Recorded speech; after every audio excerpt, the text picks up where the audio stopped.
Hello mga langga, good morning. Kumusta kayong lahat? Happy 40,000 followers. So pagkagising ko kaninang umaga guys, kinuha ko kaagad yung cellphone ko, binuksan ko. Dahil kahapon, kagabi guys, kulang pa siya.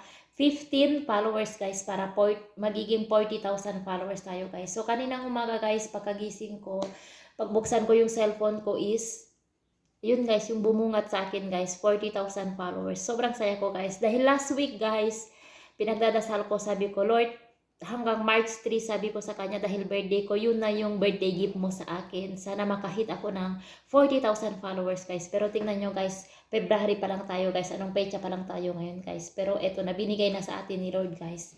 40,000 followers na tayo guys. Dati, nakatuntong ako guys sa 5,000 followers guys. Sobrang saya ko na dun guys. Sobrang saya ko na dun. Pero ngayon ito, tingnan nyo.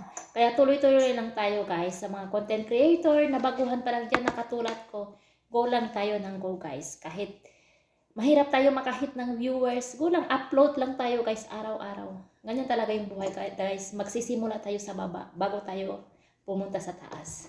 So, tara guys, kape tayo guys. May black coffee tayo dito. Gumawa ako ng patatas guys sa alaga ko. So, kumuha ako ng konti. Tapos may patayar pa tayo dito guys. Yung dala ni Madam kahapon. So, kumuha din ako ng dalawa. So, tara guys, kain tayo dahil maglilinis na naman tayo. So, yung dalawang alaga ko is walang pasok na sa taas sila kumakain sa sala. Dahil vacation na nila ngayon guys dito sa Saudi. Ewan ko kung ilang linggo na naman yung vacation nila. Sobrang nakakapagod guys kapag vacation nandito sila sa bahay dahil palaging kalat yung bahay.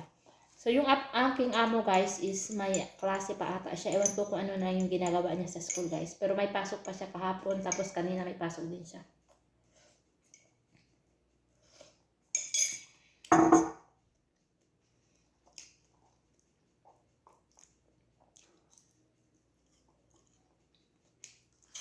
So, yun lang guys, hanggang dito lang ang ating video guys. Ulit, nagpapasalamat ako sa mga viewers ko at followers ko. So, yun lang guys, ingat kayo palagi. God bless. Love you all.